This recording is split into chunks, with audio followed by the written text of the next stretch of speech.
car. So can I have your reaction first and foremost to this response by administration officials?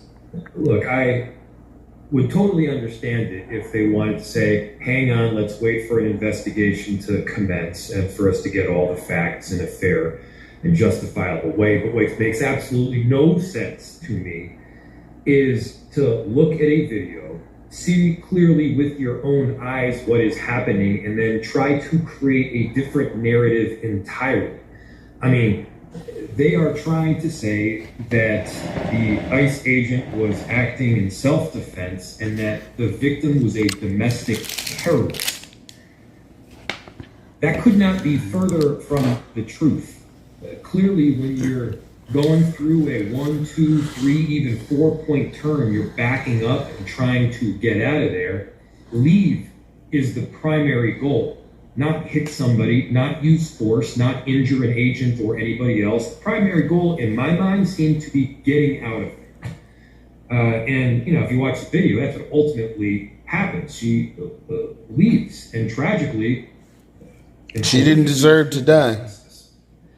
There is reporting now that as this process is going to play out, as the aftermath of this process is going to play out, that Minnesota investigators are being told that they can't access evidence because the FBI isn't willing to work jointly with them on a probe. So can you confirm as much, and can I have your reaction if it's indeed true that the federal government seems to be shutting state prosecutors out?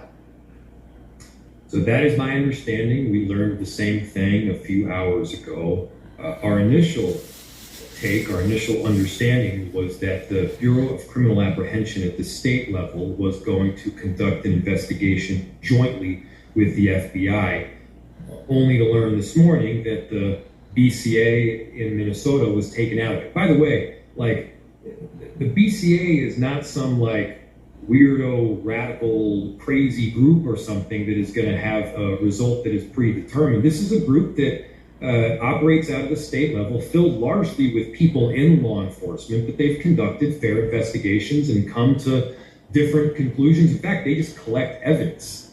And the investigations that they have conducted have at times resulted in a finding of no culpability, and at times have resulted in a finding that a charge should move forward. And so to just exclude this group entirely is deeply concerning to me and runs part and parcel with what we've seen from this Trump administration, which is they want to control the narrative, even when the narrative runs counter to exactly what we're seeing on live video. I mean, that's one of the most crazy things here. It's you can see the video.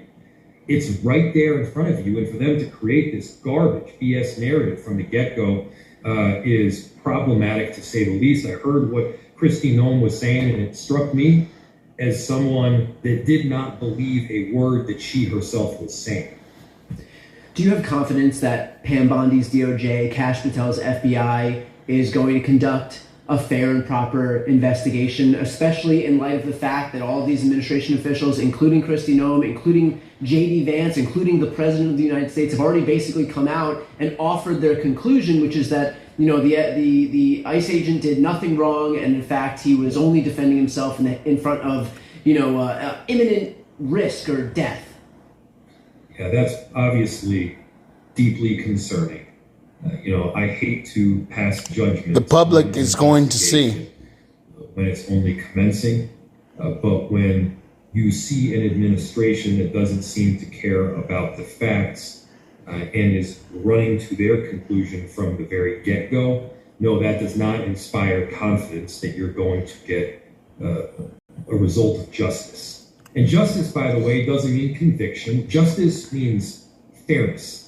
Justice means you look at the truth. Justice means you see what happens in the video, you interview the witnesses, you take forensic evidence and whatever else, and you come to a conclusion based on it.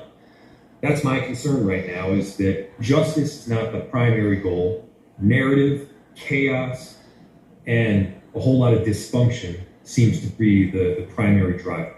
So on that point of chaos and dysfunction, we've seen instances where, in fact, the Trump administration will try to incite chaos, will try to incite dysfunction by, sending in ICE agents, for example, into cities that have strong immigrant communities, like my city of Los Angeles, like Portland, like Chicago, like Washington, D.C. And when the easily predictable response to those ICE agents coming in is that people come out and protest them, as is their constitutionally protected right to do, then the administration uses that as a pretext to be able to send in the National Guard, to send in the U.S. military. So is there some concern here that the White House will see, a very, again, righteous, predictable response from the fact that an innocent woman was just shot and killed at the hands of a rogue ICE agency, and basically use the resulting protest as a pretext to be able to send in more troops and basically ramp up the violence so that they can ultimately get what they want, which is yet another state, yet another city where the Trump administration can flex its muscles. Yeah, man. Ed, copy What he just said right there. Martial law will be in effect, and they are still setting up shop right now. They don't care about what you American people think or do, okay?